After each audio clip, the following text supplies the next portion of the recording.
Hello students, welcome back to my channel Shubham lecturer. जितने भी student इस बार 12th में हैं और जिनको बोर्ड एग्जाम 2023 देना है वो आज के इस वीडियो को शुरू से लेकर लास्ट तक देखेंगे, क्योंकि ये क्लास 12 हिंदी का एक महा मैराथन क्लास है। अगर आप इस 30 से 40 मिनट की वीडियो को शुरू से लेकर लास्ट तक देख लेते हैं तो आपका हिंदी में 50 नंबर बिल्कुल पक्का हो जाएगा। यानी कि आज के इस वीडियो में हम क्लास 12 हिंदी का जो खंड का है, इस पूरे खंड का सॉल्यूशन लेकर आया हूं। यानी कि आपको सेम इसी तरह बोर्ड एग्जाम में लिखना है। तो ये वीडियो आपके लिए बहुत ज्यादा इंपॉर्टेंट है, क्योंकि अब की बार हमें हिंदी में 100 में से 95 प्लस लेकर आना है। क्योंकि मैंने देखा है बहुत सारे जो कमजोर छात्र भी हैं वो 90, 95, 92, 97 ऐसे वो नंबर लेकर आए हिंदी में, तो आप क्यों नहीं ला सकते। ठीक है, तो आज के इस वीडियो में मैं आपका 50 नंबर बिल्कुल पक्का करवाने वाला हूं, लेकिन इसके लिए आपको इस वीडियो को शुरू से लेकर लास्ट तक देखना होगा। देखिए स्टूडेंट, अभी भी आपके पास समय है, भले ही बोर्ड एग्जाम नजदीक आ चुका हो, लेकिन सिर्फ 2 वीडियो में बनाऊंगा। आज खंड का मैं बना रहा हूं 50 नंबर का, और इसके बाद मैं खंड खा बनाऊंगा। ठीक है, 2 वीडियो में मैं पूरा हिंदी खत्म कर दूंगा। तो आप 2 वीडियो को 2 दिन में अगर आप लोग चाहें तो हिंदी की ऐसी तैयारी कर सकते हैं कि आप 90, 92, 93 इस तरह से आप हिंदी में नंबर बहुत ही आसानी से अचीव कर सकते हैं। ठीक है, तो देखिए आधे घंटे में सब कुछ आज खत्म हो जाएगा। मैं इस वीडियो में 7 टॉपिक आपको पढ़ाने वाला हूं, पूरे 7 टॉपिक जो आपके खंड का में रहते हैं। जैसे देखिए, पहला टॉपिक होगा हिंदी के 15 बहुविकल्पीय प्रश्न। आपके हिंदी के पेपर में सबसे पहले बहुविकल्पीय प्रश्न रहते हैं, उसको मैं बताऊंगा। 15 क्वेश्चन मैंने टोटल इस वीडियो में लिया है। उसके बाद हम पढ़ेंगे महत्वपूर्ण गद्यांश।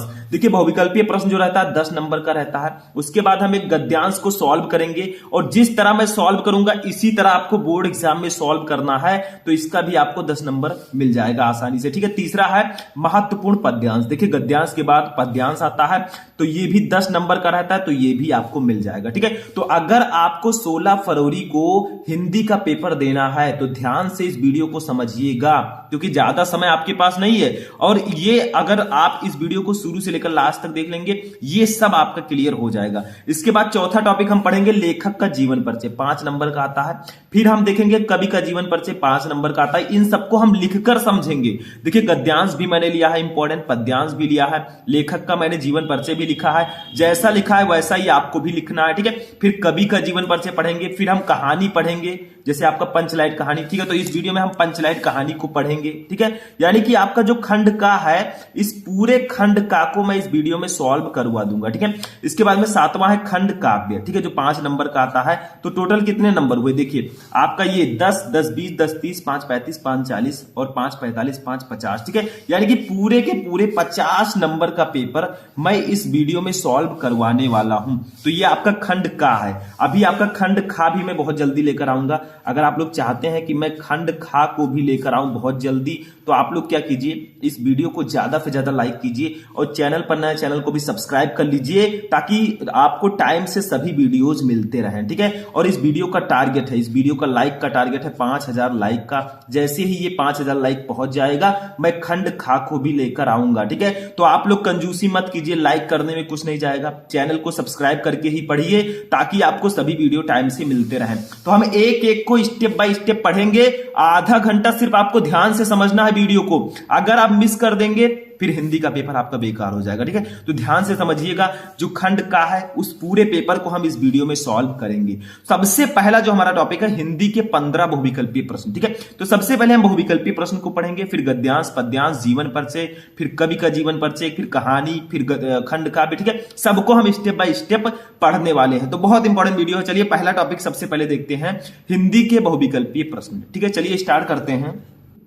तो देखिए जो हमारा फर्स्ट टॉपिक है वो है हिंदी के महत्वपूर्ण बहुविकल्पीय प्रश्न। ये 10 नंबर का आता है, और 10 नंबर आपका क्लियर हो जाएगा। बस आप इंपॉर्टेंट क्वेश्चन को पढ़ते रहिए। ठीक है, और इसमें मैं स्टेप बाय स्टेप सब कुछ बताऊंगा आपको लिखना कैसे बोर्ड में। सबसे पहला क्वेश्चन देखिए, युद्ध यात्रा के रचनाकार हैं। आपके पास 4 ऑप्शन रहेंगे, का है मुंशी प्रेमचंद, खा है बालकृष्ण भट्ट, गा है लल्लू लाल, और घा है धर्मवीर भारती। ठीक है, तो आपको क्या करना होगा, देखिए ये क्वेश्चन नहीं उतारना है बोर्ड एग्जाम में।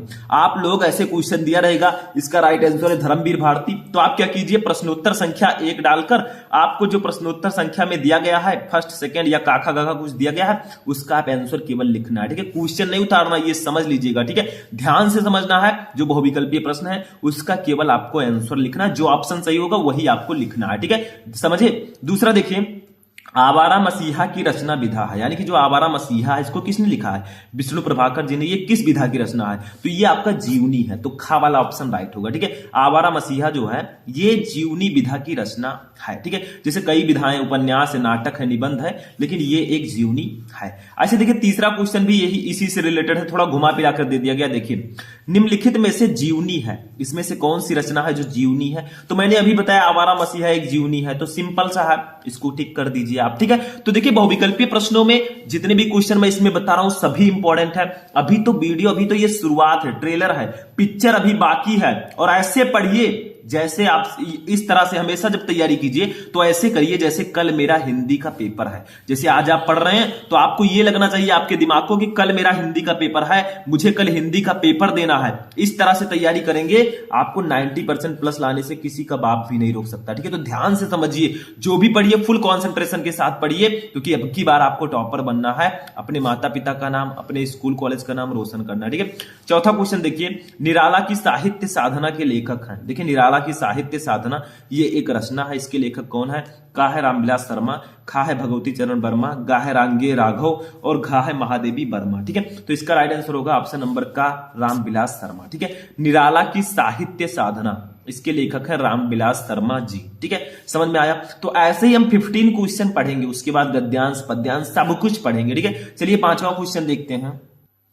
अब देखिए, पांचवा क्वेश्चन हमारा है, हिंदी के प्रथम डायरी लेखक हैं, यानी कि हिंदी के प्रथम डायरी लेखक कौन है, बताइए आप लोग। तो इसका राइट आंसर क्या होगा, का है मोहन डाकेश, खा है रामधारी सिंह दिनकर, गा है ईला चंद्र जोशी, घा है नरदेव शास्त्री वेद तीर्थ। तो इसका राइट आंसर होगा ऑप्शन नंबर घा, नरदेव शास्त्री वेद तीर्थ। ठीक है, ये हिंदी के प्रथम डायरी लेखक हैं। समझ में आया, घा वाला ऑप्शन आपका राइट होगा। ऐसे 6 नंबर देखिए, आधुनिक काल के प्रारंभिक डायरी लेखक हैं। आधुनिक काल के प्रारंभिक डायरी लेखक कौन है, ये आपको बताना है, तो वो है घनश्याम दास बिड़ला। ठीक है, तो ये का वाला ऑप्शन आपका राइट होगा। आधुनिक काल के अगर प्रारंभिक डायरी लेखक का नाम पूछा जाए तो घनश्याम दास बिड़ला जो है, बिड़ला। ठीक है, थोड़ा आप लोग पढ़ लीजिएगा, तो ये इसका सही आंसर होगा। ठीक है, ऐसे 7वां क्वेश्चन देखिए, कलम का सिपाही हिंदी गद्य की कौन सी विधा के अंतर्गत आता है।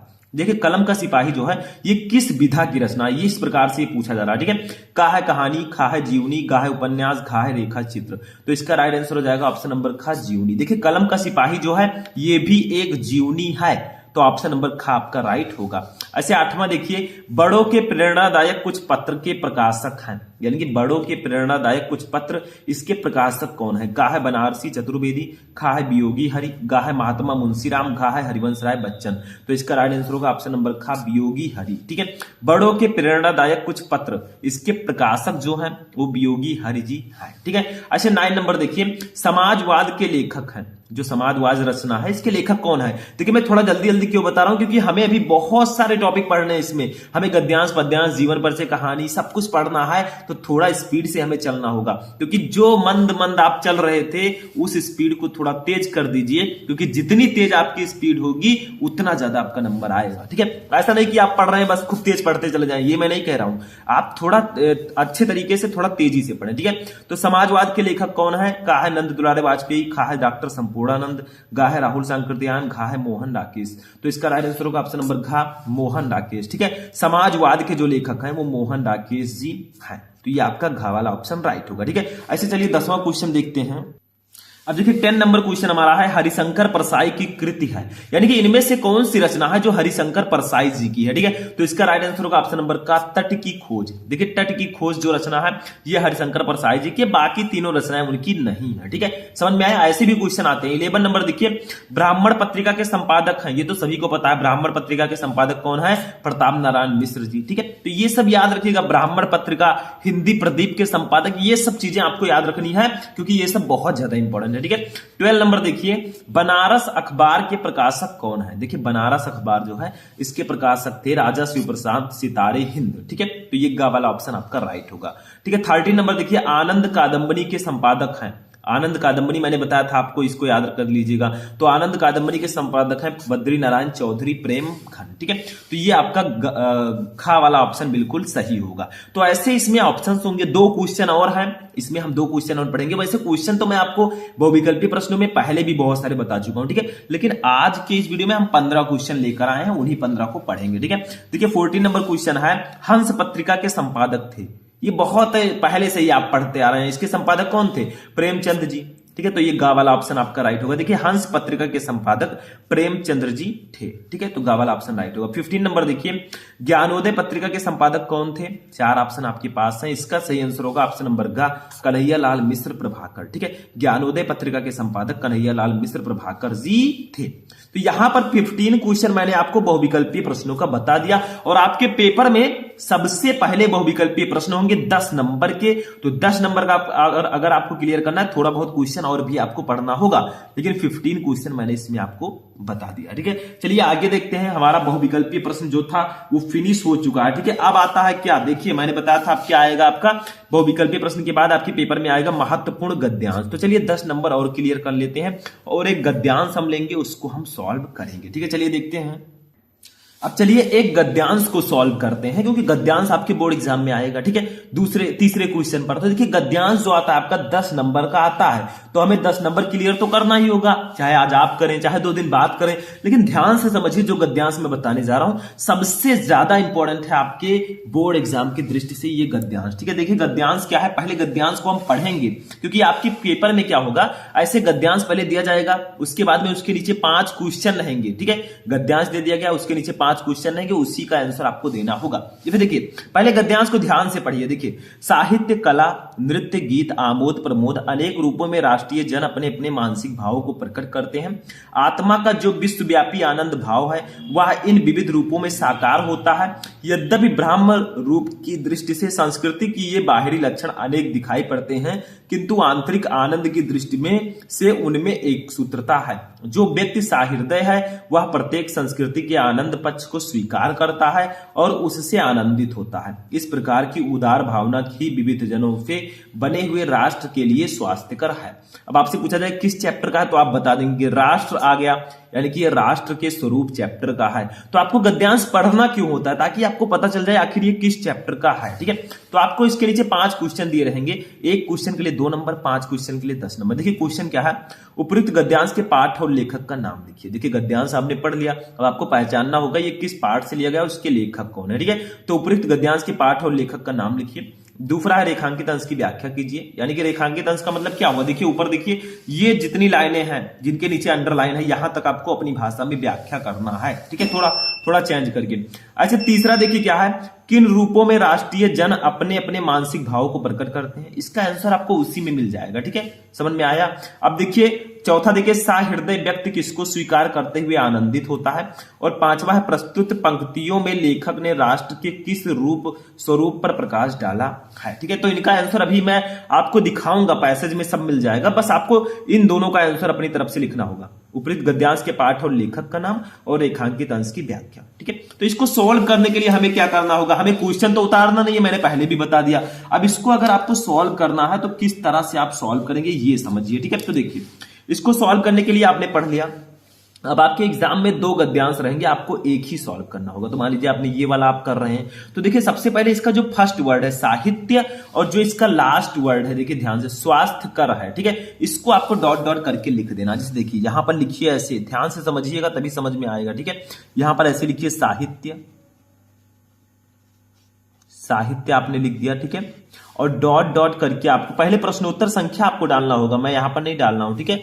डॉट डॉट करके लिख देना स्वास्थ्यकर है, स्वास्थ्यकर है। अब आप लोग कहेंगे सर ये क्यों आप लिख रहे हैं। देखिए 2 गद्यांश रहेंगे, आपको क्वेश्चन तो उतारना नहीं है, तो एग्जामिनर कैसे समझ पाएगा कि आपने कौन सा गद्यांश किया है। तो इसको लिख देंगे, ज्यादा बेटर रहेगा, ठीक है। अब सबसे पहला क्वेश्चन, चलिए 2-2 नंबर हम क्लियर करते हैं। सबसे पहला क्वेश्चन है उपयुक्त गद्यांश के पाठ और लेखक का नाम लिखिए, ठीक है। सबसे पहला क्वेश्चन हमारा यही रहेगा कि पाठ और लेखक का नाम लिखिए। इसको अगर लिख देंगे 2 नंबर आपका क्लियर, इसका आंसर लिख देंगे 2 नंबर क्लियर, यानी कि एक क्वेश्चन के लिए 2 नंबर मिलेगा। तो पाठ और लेखक का नाम लिखने के लिए हमें एक हेडिंग हम डालते हैं, बहुत ही सुंदर सा, उसका नाम है संदर्भ, ठीक है। पाठ और लेखक का नाम लिखना है तो आपको एक हेडिंग डालना होगा संदर्भ, ठीक है। और ये जो मैं ग्रीन येलो इन सब पेन का यूज कर रहा हूं, बिल्कुल भी आपको एग्जाम में ये नहीं करना है, क्योंकि एग्जाम में सिर्फ ब्लैक एंड ब्लू पेन का ही यूज करना रहता है, ठीक है। अब संदर्भ में हम क्या लिखेंगे, बहुत ही प्यार से लिखेंगे। देखिए आपको इसमें पाठ और लेखक का नाम लिखना है तो लिखेंगे प्रस्तुत, ठीक है, गद्यांश, प्रस्तुत गद्यांश, हमारी पाठ्य पुस्तक, हमारी पाठ्य पुस्तक, ठीक है, पाठ्य पुस्तक, ठीक है। अब पाठ्य पुस्तक आपका कौन सा है उसको लिख देना है। तो देखिए पाठ्य पुस्तक के अब देखिए ये गद्य भाग है, तो गद्य भाग है क्योंकि गद्य से लिया गया है, तो यहां पर इसको लिख देंगे गद्य भाग। थोड़ा ब्लैक से लिखेंगे, देखिए थोड़ा अच्छे से लिखेंगे तो आपको प्रॉब्लम नहीं होगी, ठीक है। आगे, ठीक है, तो गद्य भाग में संकलित,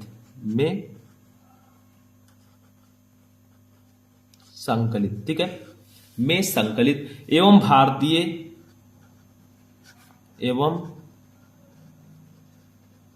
भारतीय संस्कृति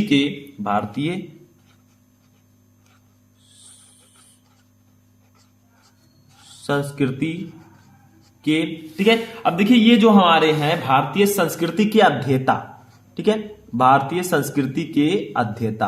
आप चाहे तो डायरेक्टली लिख सकते हैं पाठ का नाम, लेखक का नाम, कोई प्रॉब्लम नहीं है, ठीक है। लेकिन इस तरह लिखेंगे तो आपके चांसेस पूरे नंबर लाने के होंगे। तो डॉक्टर वासुदेव शरण अग्रवाल, अब इनका नाम लिखेंगे जो हमारे लेखक हैं, ठीक है, वासुदेव शरण। आप थोड़ा राइटिंग से लिखिएगा, ठीक है, मैं जिस तरह लिख रहा हूं वो इस तरह लिख रहा हूं, आप और अच्छा लिखने का प्रयास कीजिएगा ताकि राइटिंग का नंबर ना कटे, ठीक है। द्वारा लिखित, और जब फर्स्ट सेकंड पेज लिखे थोड़ा सा इंप्रेसिंग लिखे कि एग्जामिनर भी देखे अरे कितना अच्छा लिखा इस बच्चे ने, ठीक है। तो वासुदेव शरण अग्रवाल द्वारा लिखित, ठीक है। अब हम पाठ का नाम लिखेंगे। पाठ का नाम क्या है, देखिए राष्ट्र का स्वरूप, तो यहां पर लिख देंगे राष्ट्र का स्वरूप। देखिए आप चाहे तो अंडरलाइन भी कर सकते हैं नीचे, कोई प्रॉब्लम नहीं है, थोड़ा और अच्छा दिखने लगेगा, ठीक है। तो राष्ट्र का स्वरूप शीर्षक निबंध से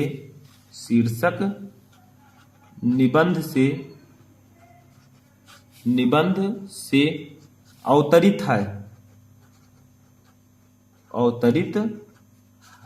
ठीक है।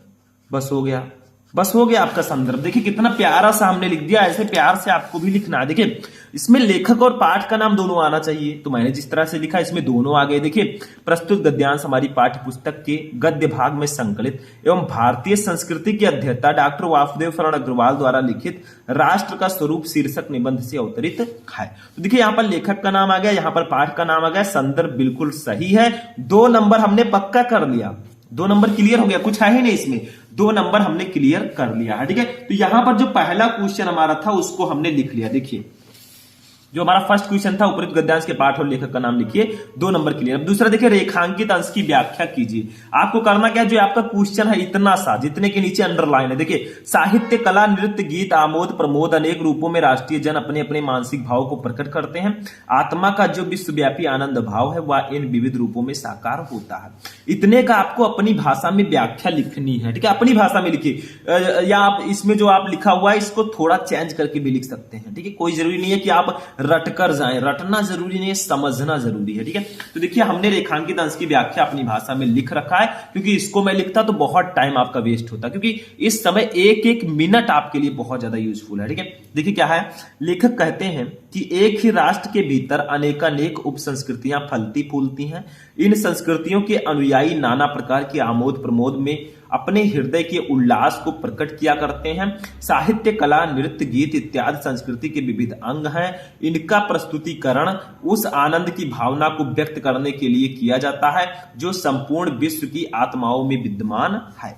बस ये आपका हो गया, 2 नंबर यहां पर भी क्लियर हो गया। हमने रेखांकित अंश की व्याख्या अपनी भाषा में लिख दिया, 2 नंबर हमारा एकदम क्लियर हो चुका है। इसमें कुछ है ही नहीं, सिंपल सा है, सिर्फ समझना है आपको, थोड़ी अपनी भाषा में लिख दीजिए, 2 नंबर हमारा क्लियर हो गया। तो देखिए 10 नंबर का आता है, 4 नंबर हमने क्लियर कर लिया है, यानी कि 2 क्वेश्चन का हमने आंसर दे दिया है। चलिए आगे देखते हैं।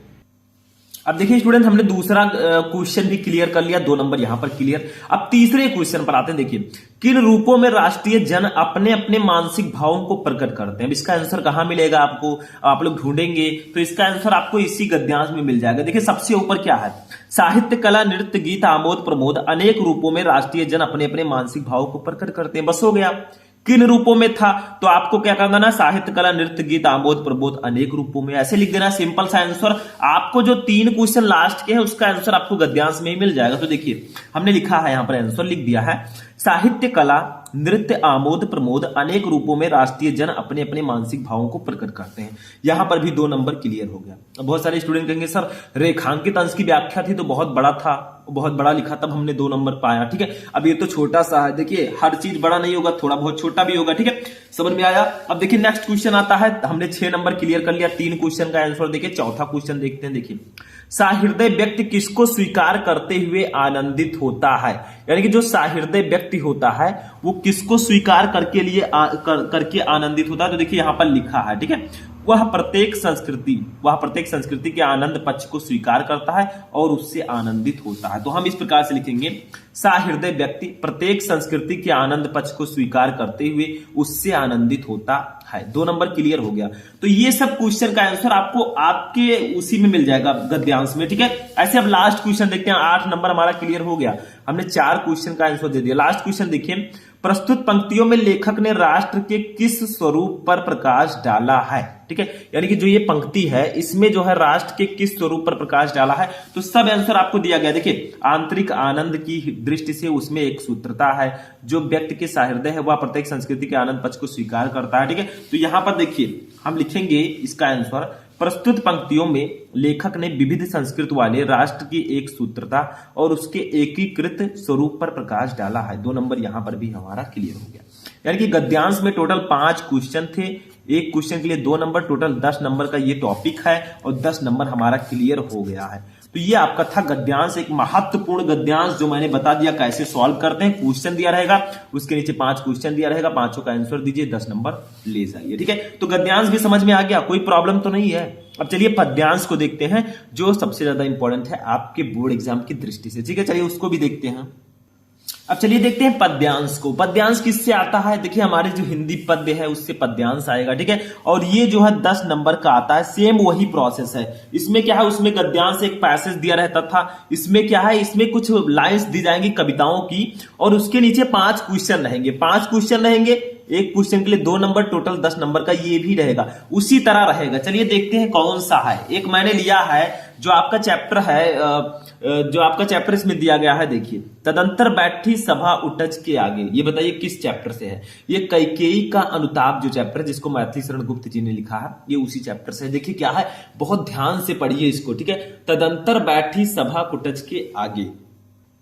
ठीक है, तो पहले इस पद्यांश को ध्यान से हम पढ़ेंगे, क्योंकि जब तक पढ़ेंगे नहीं तब तक इसका आंसर कैसे देंगे। तो देखिए, तदंतर बैठी सभा उठज के आगे, नीले बितान के तले दीप बहु जागे, टकटकी लगाए नयन सुरों के थेवे, परिणामोत्सुक उन भयातुरों के थेवे, उत्फुल्ल करौंदी कुंज वायु रह रहकर, करती थी सबको पुलक पूर्ण मह महकर, वह चंद्रलोक था कहां चांदनी वैसी, प्रभु बोले गिरिया गंभीर निर्नित जैसी। ठीक है, तो इसका मतलब क्या होगा? देखिए यहां पर क्या है, जो भरत जी हैं और राम जी हैं वो सब बैठे कुटिया में। ठीक है, तो देखिए, तदंतर बैठी सभा उठज के आगे, नीले बितान के तले दीप बहु जागे।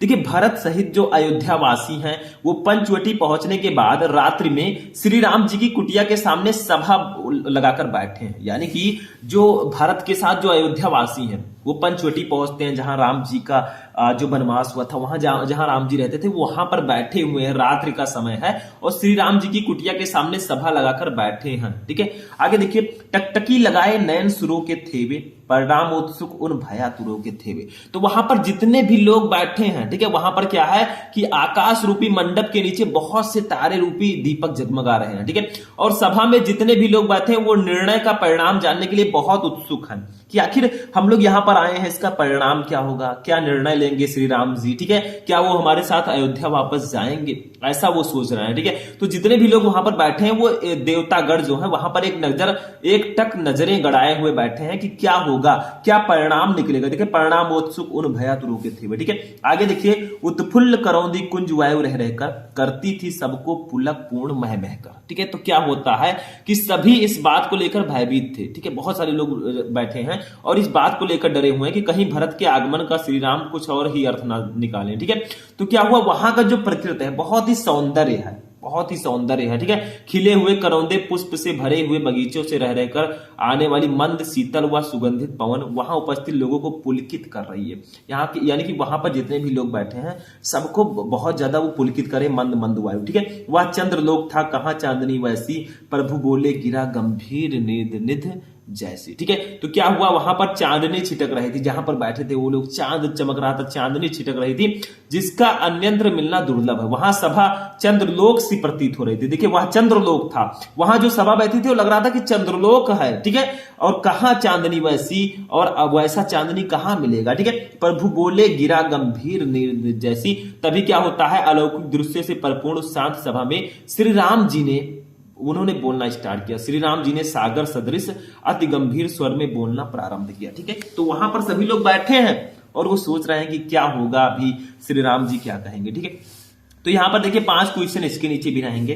उपयुक्त पद्यांश के शीर्षक और कवि का नाम लिखिए। दूसरा, रेखांकित अंश की व्याख्या कीजिए। इस प्रकार से रहेगा, रेखांकित अंश की व्याख्या कीजिए। ठीक है, और तीसरा है, भरत किसे लेने चित्रकूट गए हैं। तो सिंपल सा है, भरत राम जी को लेने चित्रकूट गए हैं। ठीक है, राम जी को और भी सभी लोग जो हैं। और चौथा, अयोध्या का राज्य किसे मिला था, तो भरत को मिला था, अभी मैं बताऊंगा। पांचवा है, प्रभु बोले गिरा गंभीर निर्निध जैसी। इस पंक्ति में कौन सा अलंकार है। तो 5 क्वेश्चन है, पांचों का आंसर दीजिए और ले जाइए, 10 नंबर आपके हाथों में होगा। ठीक है, और कोई काट ही नहीं सकता। तो धीरे धीरे आपको समझना है, अभी मैं सब कुछ बताऊंगा कि कैसे आपको क्या लिखना है। ठीक है, कैसे इसका संदर्भ लिखना है, इसमें भी ऐसे संदर्भ लिखना होगा। देखिए, उपयुक्त पद्यांश के शीर्षक और कवि का नाम लिखिए। तो वैसे ही हम लिखेंगे। देखिए, सबसे पहले क्या करेंगे, यहां पर तदंतर बैठी और यहां पर देखिए रेखांकित अंश की व्याख्या कीजिए। सिर्फ इतने का आपको व्याख्या करना है, एक लाइन का। प्रभु बोले गिरा गंभीर निर्निध जैसी। तो एक लाइन में नहीं करना, थोड़ा बड़ा करना है ताकि दिखने में अच्छा लगे और आपको पूरा नंबर मिले। ठीक है, तो सबसे पहले क्या करेंगे, तदंतर लिखेंगे, डॉट डॉट करके निर्निध जैसी लिखेंगे। ठीक है, फिर हम संदर्भ लिखेंगे। तो चलिए लिखते हैं। इसको सॉल्व करने के लिए आपको पहले प्रश्नोत्तर संख्या डालना है, उसके बाद में लिखना है तदंतर। तदंतर मैं क्यों लिख रहा हूं, ताकि एग्जामिनर को पता चल जाए कि हाँ आपने यही वाला किया है। ठीक है, तदंतर लिखा, फिर डॉट डॉट करेंगे। ठीक है, फिर क्या लिखेंगे, निर्निध जैसी, निर्निध जैसी। ठीक है, इससे होगा ये कि आपको एग्जामिनर पता चल जाएगा कि आपने यही वाला पद्यांश किया है। अब एक प्यारा सा हेडिंग डालेंगे, सुंदर सा, खूब बढ़िया सा, जो दिखने में ब्यूटीफुल हैंडसम लगे, वो है संदर्भ। ठीक है, ऐसे हेडिंग डाल देंगे। 10 नंबर पाना है तो थोड़ा बहुत तो मेहनत करना होगा। ठीक है, नहीं तो फ्री में तो कुछ मिलता नहीं है, फ्री में कुछ नहीं मिलता। ठीक है, मेहनत करना पड़ता। संदर्भ हेडिंग डालेंगे और लिखेंगे। देखिए, प्रस्तुत पद्यांश, हमारे साथ बोलिए जय श्री राम और लिखिए इसको। ठीक है, प्रस्तुत पद्यांश श्री मैथिली शरण गुप्त। यहां पर कवि का नाम पहले लिख देंगे, श्री मैथिली शरण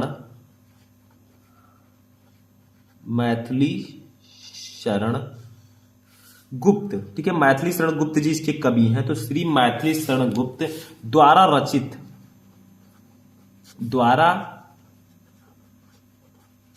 ठीक है। अब इनकी रचना कौन सी, देखिए मैथिली शरण गुप्त जी का एक महाकाव्य है साकेत। इसी साकेत से ये छोटा सा लिया गया है, साकेत। ठीक है, महाकाव्य से ये चैप्टर लिया गया, साकेत महाकाव्य से हमारी पाठ्य पुस्तक, हमारी पाठ्य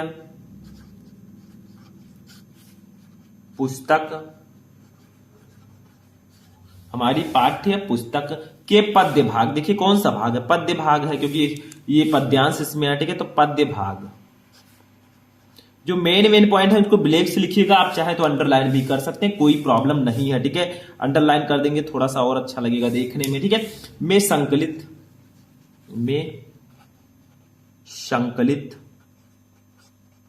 अब संकलित के बाद क्या लिखेंगे, कैकेयी का अनुताप, जो चैप्टर का नाम है, कैकेयी का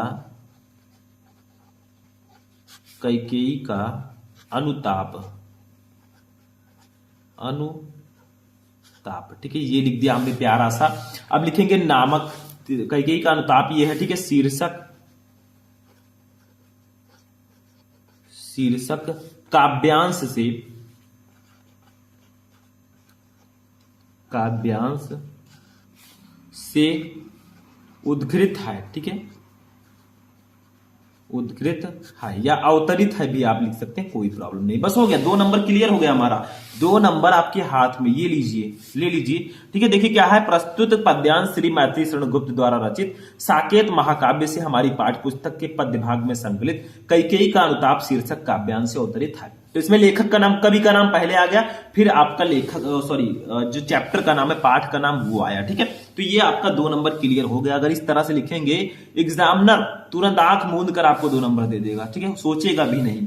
अब देखिए दूसरा क्वेश्चन हमारा क्या था उसको समझिए। देखिए दूसरा क्वेश्चन था रेखांकित अंश की व्याख्या कीजिए, यानी कि जो ये आपकी लाइन है, प्रभु बोले गिरा गंभीर निर्निध जैसे, ठीक है, इसका आपको व्याख्या करना है अपनी भाषा में। कैसे करेंगे बताइए? तो इसका व्याख्या मैंने लिख रखा है। 2 नंबर तो आपका क्लियर हो गया, आपने 15 लिख दिया। देखिए व्याख्या, अब आप लोग कहेंगे सर एक लाइन में था, आपने इतना बड़ा व्याख्या लिख दिया।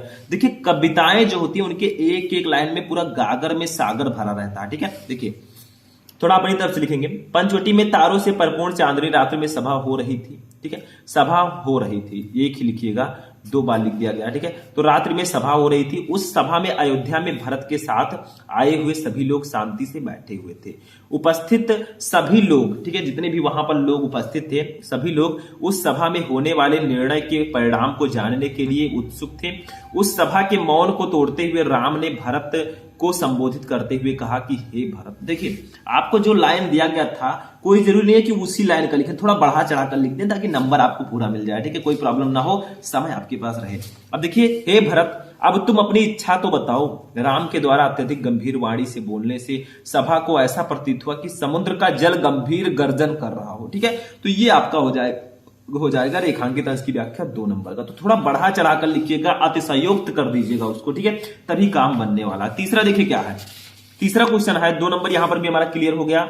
अब तीसरा है भरत किसे लेने चित्रकूट गए थे, तो एक लाइन का आंसर है। देखिए तीसरा क्वेश्चन का आंसर क्या होगा, देखिए यहां पर लिखा हुआ है भरत राम को लेने चित्रकूट गए हुए थे। बस हो गया, 2 नंबर आपका यहां पर क्लियर हो गया, ठीक है। अब ये सब एक एक लाइन का है। देखिए चौथा है अयोध्या का राज्य किसे मिला था, तो देखिए अयोध्या का राज्य भरत को मिला था, 2 नंबर यहां पर भी क्लियर। कुछ कुछ 1 लाइनर क्वेश्चन नीचे रहेंगे, छोटे छोटे, ठीक है, कोई जरूरी नहीं है कि आपको रेखांकित अंश की व्याख्या की तरह बड़े बड़े क्वेश्चन मिले, ठीक है। 5वां देखिए, प्रभु बोले गिरा गंभीर निर्निध जैसी, इस पंक्ति में कौन सा अलंकार है, तो देखिए इसमें उपमा या अनुप्रास अलंकार है, ठीक है, दोनों हो सकता है, उपमा अलंकार भी अनुप्रास अलंकार भी हो सकता है, ठीक है। तो ये आपके 5 क्वेश्चन का आंसर हो गया। हमने पद्यांश में भी 5 क्वेश्चन का आंसर दे दिया, एक क्वेश्चन के लिए 2 नंबर, 2 क्वेश्चन के लिए 10 नंबर हमारा यहां पर भी क्लियर हो चुका है।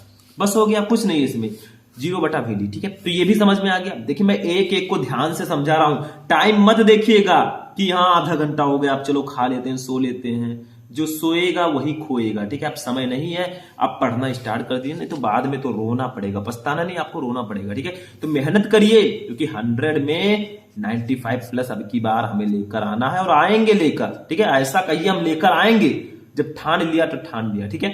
चलिए नेक्स्ट क्वेश्चन देखते हैं, ये भी समझ में आ गया पद्यांश। अब आते हैं जीवन परिचय पर, ठीक है, जीवन परिचय देखते हैं। अब देखिए जीवन परिचय में हम वासुदेव शरण अग्रवाल जी के जीवन परिचय को पढ़ेंगे और 5 नंबर अपना क्लियर करेंगे। कैसे लिखते हैं जीवन परिचय? अब बहुत सारे हमारे स्टूडेंट हैं जो ब्रिलियंट होंगे, वो क्या कहेंगे, अरे सर जी इंटरमीडिएट में तो साहित्यिक परिचय आता, आपने जीवन परिचय हेडिंग क्यों डाला? देखिए सबसे पहले उनके जीवन के बारे में थोड़ा बहुत लिख दीजिए, क्योंकि उनका जन्म कहाँ हुआ, उनकी मृत्यु कहाँ हुई, थोड़ा सा लिख दीजिए। मैंने थोड़ा ज्यादा लिख दिया है, लेकिन आपको थोड़ा बहुत लिख देना है, ठीक है।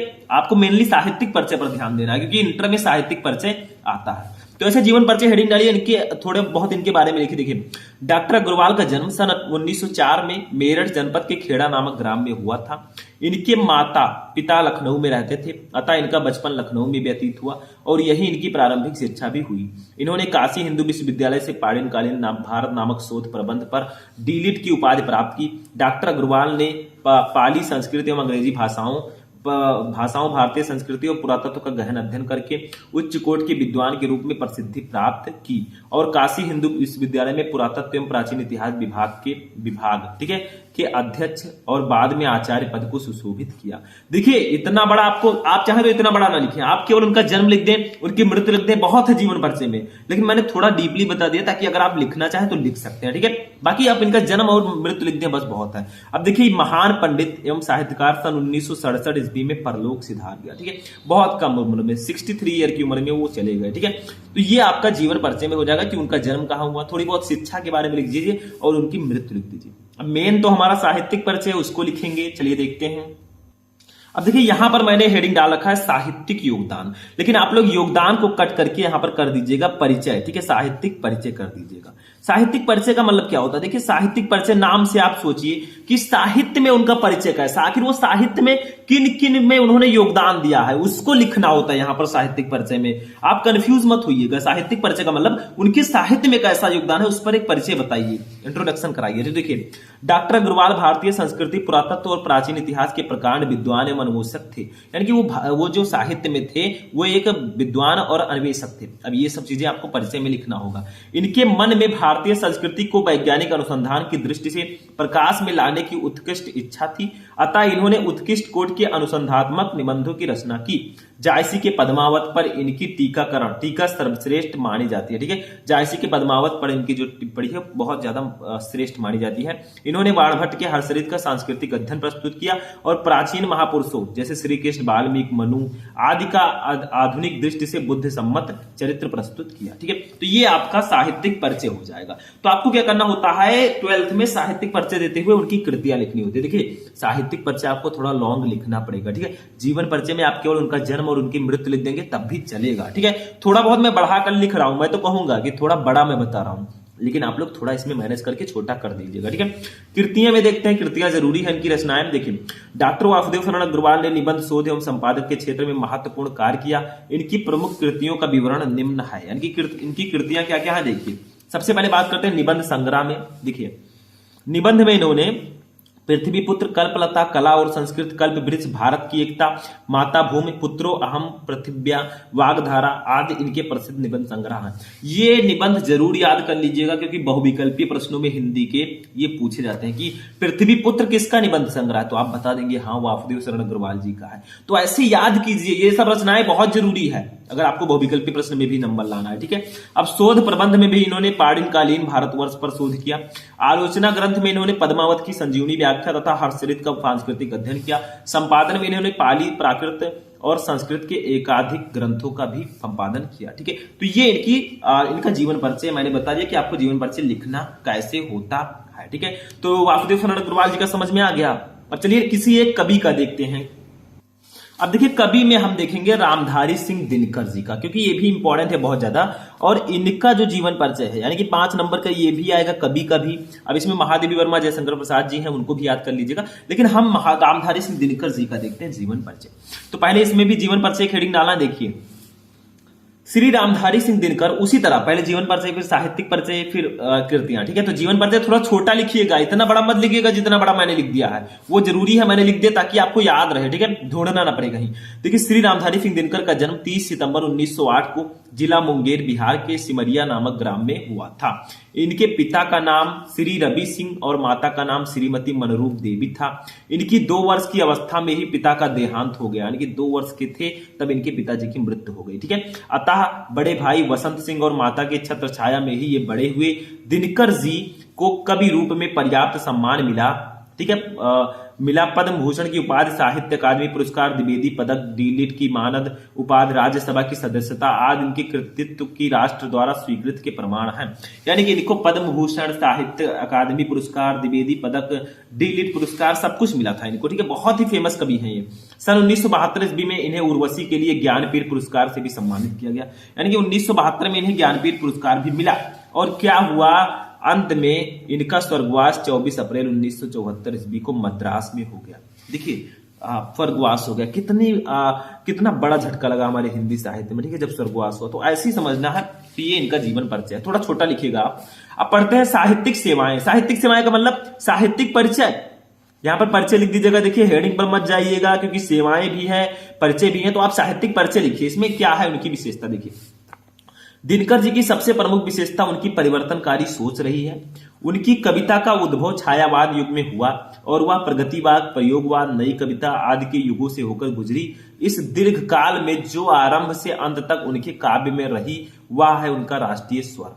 ठीक है, दिनकर जी राष्ट्रीय भावनाओं के ओजस्वी गायक रहे हैं। इन्होंने देशानुराग की भावना से ओतप्रोत पीड़ितों के प्रति सहानुभूति की भावना से परिपूर्ण तथा क्रांति की भावना जगाने वाली रचनाएं लिखी हैं। ठीक है, तो ये इनका साहित्यिक परिचय हो जाएगा कि आखिर इन्होंने कैसी रचनाएं लिखी, क्या किया इन्होंने, ये सब इनके साहित्यिक परिचय में हमें लिखना होता है।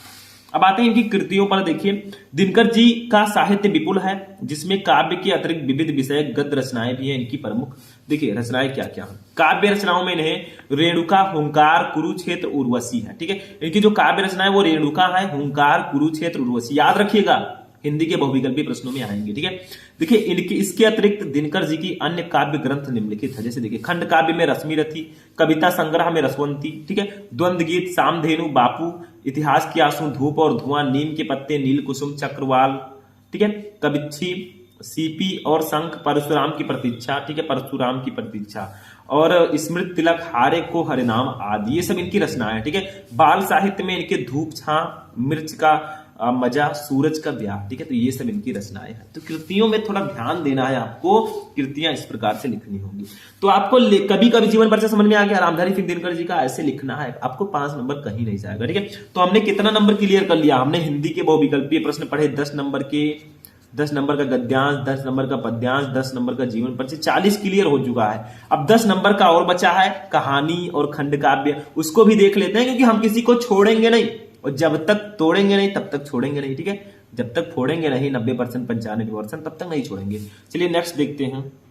अब चलिए आते हैं कहानी पर। देखिए कहानी भी 5 नंबर का आता है, तो चलिए क्लियर करते हैं 5 नंबर एकदम से पक्का। ठीक है, तो देखिए पंचलाइट कहानी, मैंने बताया हिंदी में 2 कहानी इंपॉर्टेंट है। एक है भैया पंचलाइट कहानी, जो इस वीडियो में हम पढ़ेंगे, पंचलाइट कहानी का सारांश। अब पंचलाइट कहानी का उद्देश्य भी आता है, सब कुछ मैं पढ़ा चुका हूं, आप लोग सर्च कीजिएगा बस। ठीक है, और बहादुर कहानी, ये दोनों कहानी बहुत ज्यादा इंपॉर्टेंट है। तो आज के इस वीडियो में हम पंचलाइट कहानी को पढ़ेंगे। ठीक है, पंचलाइट कहानी का सारांश पढ़ेंगे, 5 नंबर क्लियर करेंगे। तो देखिए पंचलाइट कहानी किसने लिखा है, फणीश्वरनाथ रेणु जी ने। ठीक है, इसमें 3 मुख्य किरदार हैं, गोधन, मुनरी, गुलरी का गीत। ठीक है, ये सब किरदार हैं, अभी समझाएंगे कहानी आपको, बहुत अच्छा है।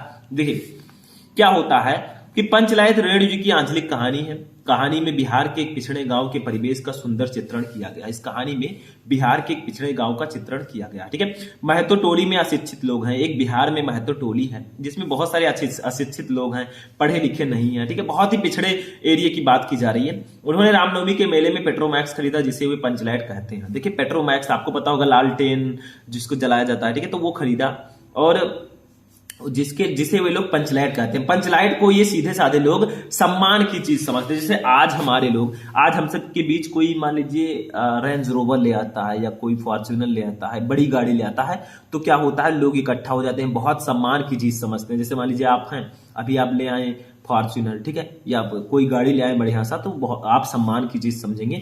वैसे ये लोग पंचलाइट लेकर आए थे, पेट्रोमैक्स, उसको बहुत सम्मान की चीज समझते हैं, क्योंकि ये पिछड़े गांव के लोग हैं, पिछड़े एरिया के लोग हैं, तो इनको बहुत बड़ी चीज लग रही है। ठीक है, अब ये सब कुछ नहीं है, आगे देखिए। पंचलाइट को देखने के लिए क्या होता है, टोली के सभी बालक, औरतें और मर्द इकट्ठा हो जाते हैं। जैसे हम लोग 4 व्हीलर या कोई गाड़ी बढ़िया सी लाएंगे, तो सभी लोग इकट्ठा हो जाएंगे, देखेंगे अरे बहुत अच्छी है यार, कितने में पड़ी, क्या हुआ। ऐसे लोग पंचलाइट जब लेकर आए, तो बहुत सारे बच्चे, गांव के जितने भी लोग थे, सब देखने आ गए कि अरे क्या ले आए भैया ये। सरदार अपनी पत्नी को, जो सरदार है वहां का, जो सरपंच है, वो अपनी पत्नी को आदेश देता है कि शुभ कार्य को करने से पहले वह पूजा पाठ का प्रबंध कर ले। यानी कि पंचलाइट जलने जा रहा है, पूजा पाठ का प्रारंभ कर लो। ठीक है, सभी उत्साहित हैं, परंतु समस्या उठती है कि पंचलाइट जलाएगा कौन। देखिए सभी लोग उत्साहित हैं, सब बहुत खुश हैं, लेकिन अब समस्या आती है कि पंचलाइट कौन जलाएगा। ठीक है, समझ में आया, कौन जलाएगा। अब अगर नहीं जला पाएंगे तो गांव के, दूसरे गांव के जो लोग हैं मजा लेंगे। जैसे मान लीजिए आप गाड़ी लेकर आए, आप नहीं चला पाते हैं, ठीक है, नहीं चला पाए, उसको खड़ी किए हैं, तो बहुत सारे लोग कहेंगे ये लेकर आए हैं, चला पाते ही नहीं है। तो वैसे ये लोग क्या है, पंचलाइट लेकर आए, लेकिन कोई जलाना ही नहीं जानता था, कौन जलाएगा। अगर नहीं जलते तो गांव वाले, दूसरे गांव के लोग मजा लेंगे कि ये देखो लेकर आए थे, जला ही नहीं पाते, तो लाने से क्या फायदा। ठीक है, सीधे साधे लोग पेट्रोमैक्स को जलाना भी नहीं जानते, वही लोग पेट्रोमैक्स को जलाना नहीं जानते थे। ठीक है, आगे देखते हैं क्या है, अभी मजा आएगा, आगे देखिए। देखिए इस टोली में गोधन नाम का एक युवक है। भैया आता है हीरो, जैसे आप पिक्चर देखते हैं उसमें हीरो होता है। ठीक है, वही आप भी अपने गांव के हीरो होंगे। ठीक है, जो लड़के हैं। ठीक है, तो इस गांव में गोधन नाम का एक युवक है। देखिए वो क्या करता है, वो गांव की मुनरी नामक एक युवती से प्रेम करता है। भैया युवक है, यंग मैन है, तो उसे प्रेम तो होगा ही किसी ना किसी से। तो गांव की एक लड़की है मुनरी, उससे वो बहुत प्रेम करता है, लेकिन उसकी माँ जो है, मुनरी की माँ जो है बहुत परेशान है इससे। तो मुनरी की मां ने पंचों से गोधन की शिकायत की थी कि वह उसके घर के सामने से सिनेमा का गाना गाकर निकलता है। यानी कि जो गोधन है वो मुनरी को पटाने के लिए, ठीक है, थोड़ा इंप्रेस करने के लिए उसके घर से जब जाता है तो सिनेमा का गाना गाता है, सनम दे मैं तेरा सनम हुआ रे, ठीक है, मतलब गाना है वो गाता है, ठीक है। अब ये गाना नहीं होगा, मैंने अपने तरफ से कहा है एंजॉय के लिए, लेकिन ऐसे गाना गाते हुए चलता है, ठीक है, क्योंकि वो इंप्रेस कर सके, क्योंकि मुनरी से प्रेम करता है। अब जब इसमें मुनरी की मां देखती है कि ये देखिए मुनरी पे लाइन मार रहा है, तो वो क्या करती हैं, वो जाती हैं पंचों से शिकायत कर देती हैं, जो पंचायत के लोग होते हैं, और इससे गोधन को बाहर गांव से निकाल दिया जाता है। लेकिन गोधन ही हीरो होता है, पंचलाइट वही जला पाएगा, बाकी कोई नहीं जानता, ठीक है। अब देखिए इस कारण पंचों ने उसे जात से निकाल रखा है, पंचों ने उसे बाहर कर दिया अपने जात से, गांव से, ठीक है। लेकिन क्या होता है जब पंचलाइट लाते हैं, अब अगर कोई जलाना ही नहीं जानता तो बेइज्जती तो हो जाएगी, तो उसको सिर्फ गोधन ही जानता। तो देखिए मुनरी को यह पता है कि गोधन पंचलाइट जला सकता है, वह चतुराई से यह बात पंचों तक पहुंचा देती है। पंच गोधन को पुनः जात में ले लेते हैं। होता क्या है, जो मुनरी होती है वो भी गोधन से प्रेम करती है, और वो बता देती है पंचों से कि जो गोधन है वो पंचलाइट जलाना जानता है, उसको दूसरे गांव से अपने गांव में ले आइए तो वो जला देगा, ठीक है।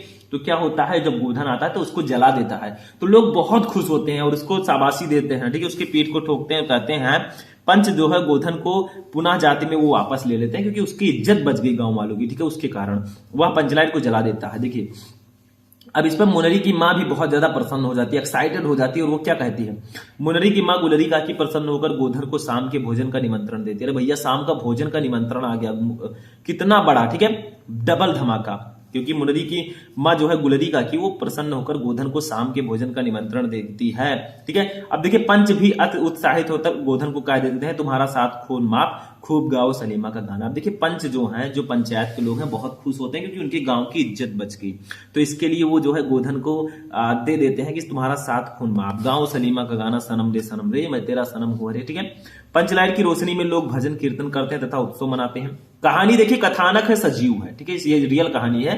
सीधे साधे अनपढ़ लोगों की संवेदनाओं को वाड़ी देने में रेणु जी समर्थ रहे हैं। इस कहानी में आंचलिक जीवन की सजीव झांकी प्रस्तुत की गई है, ठीक है। तो ये कहानी बिल्कुल रियल है, कहानी जो है बिल्कुल रियल है, यानी कि ये सच्ची कहानी है, ठीक है। तो इस प्रकार से ये पूरी कहानी आई होप कि आपको समझ में आ चुका होगा, ठीक है। तो ये भी समझ में आ गया। तो ये थी कहानी, पंचलाइट कहानी का सारांश। इस तरह से लिखेंगे आपका 5 नंबर कहीं नहीं जाएगा। इसमें आप इसका उद्देश्य और इनकी जो रचनाएं हैं वो पढ़ लीजिएगा। अब सबसे लास्ट में हम बात करते हैं खंड काव्य की। हमारा 45 नंबर क्लियर हो चुका है, 5 नंबर और बचा, उसको भी देखते हैं। अब देखिए स्टूडेंट, हमने जो है हिंदी के जो 7 टॉपिक थे, ठीक है, इसमें हमने सभी को पढ़ लिया। हिंदी के बहुविकल्पीय प्रश्न बड़े महत्वपूर्ण, गद्यांश, पद्यांश, लेखक का जीवन परिचय, कवि का जीवन परिचय और कहानी पढ़ा, ठीक है। अब लास्ट में हमारा था खंड काव्य। अब देखिए स्टूडेंट, इसको मैं इस वीडियो में नहीं बताऊंगा। क्यों नहीं बताऊंगा? देखिए खंड काव्य जो है वो अलग अलग होता है। जैसे आप मान लीजिए यूपी के जिस जिले से है, कोई बच्चा किसी दूसरे जिले से है, कोई बच्चा दूसरे जिले से है, जैसे मैं गोंडा से हूं, ठीक है, तो मेरे यहाँ त्यागपति है। अब बहुत सारे ऐसे हैं जिसमें रश्मि रथी होगा, ठीक है, त्यागपति। बहुत सारे ऐसे हैं जिसमें श्रवण कुमार होगा, बहुत सारे ऐसे हैं जिसमें अलग अलग होंगे। तो देखिए सबका अलग अलग है, तो मैं कैसे बता सकता हूं, ठीक है। अभी मान लीजिए मैं त्यागपति पर बता दूं तो आप लोगों के वहां पर कोई दूसरा होगा, रश्मि रथी होगा, श्रवण कुमार होगा, तो क्या होगा, ठीक है। तो ये स्वपथित खंड काव्य होता है, इसको आपको स्वयं पढ़ना होता है। आपके बुक में दिया होगा, इसको आप स्वयं पढ़िए, ठीक है। 5 नंबर आपका यहां पर भी क्लियर हो जाएगा, क्योंकि ये 5 नंबर आपका बिल्कुल रखा रहता है, कहीं नहीं जाता है। ये 5 नंबर हमेशा के लिए आपका क्लियर हो जाएगा, ठीक है। तो ये सभी टॉपिक हमने इस वीडियो में पढ़ लिया। थोड़ा लॉन्ग वीडियो था, लेकिन आपका 50 मिनट में, लगभग 50 मिनट में पूरा ये खत्म हो चुका है, ठीक है। तो ये वीडियो कैसा लगा? कि आप लोग चाहते हैं कि मैं इसी तरह खंड खा भी लेकर आऊं, क्योंकि इस वीडियो में मैंने खंड का को सॉल्व कराया है, अभी खंड खा बचा है। खंड खा में क्या क्या होगा? आपका हिंदी संस्कृत का गद्यांश पद्यांश, जो आपका हिंदी व्याकरण के प्रश्न होंगे, रसछंद अलंकार होगा, निबंध होगा, पत्र लेखन होगा। तो अगर आप लोग चाहते हैं कि उसका भी मैं एक वीडियो बनाऊं, सिर्फ एक वीडियो में, तो इस वीडियो को ज्यादा से ज्यादा लाइक करें, चैनल पर नए चैनल को सब्सक्राइब जरूर करें और बेल आइकन को भी प्रेस करें, ताकि आपको सभी वीडियो टाइम से मिलते रहे। और इस वीडियो को अपने दोस्तों के साथ भी शेयर कर दीजिए, ठीक है। तो चलिए हम मिलते हैं किसी नेक्स्ट वीडियो में नेक्स्ट टॉपिक के साथ। तब तक आप लोग अपनी तैयारी करते रहें, और किसी भी टॉपिक में क्वेरी है तो कमेंट करके बताएं। तो थैंक यू, जय हिंद।